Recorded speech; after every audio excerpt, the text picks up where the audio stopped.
This video teaches you how to install the Grammarly add-in for Microsoft Word on a Windows PC.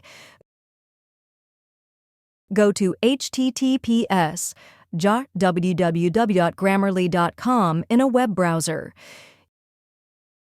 You can install the Grammarly for Microsoft Office add-in using any web browser on your computer. Scroll all the way to the bottom of the page. You will see several columns containing links. Click Grammarly for MS Office. Create a Grammarly account. If you already have an account, click Log In at the top of the screen to sign in now.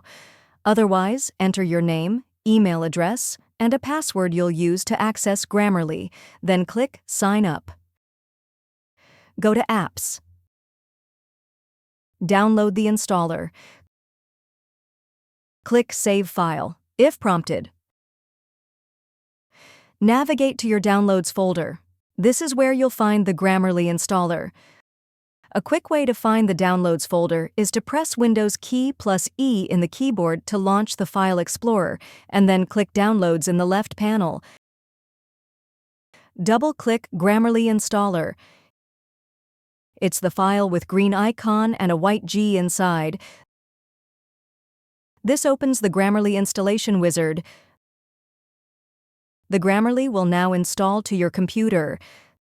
Sign in and click Continue to Grammarly. Open Grammarly.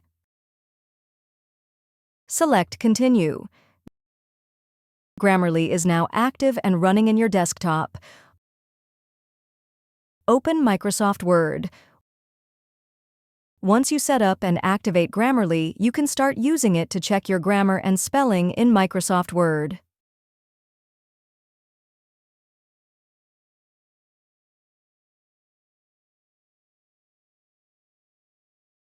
If you found this video helpful, please click the like button and subscribe to our channel for even more helpful tutorials.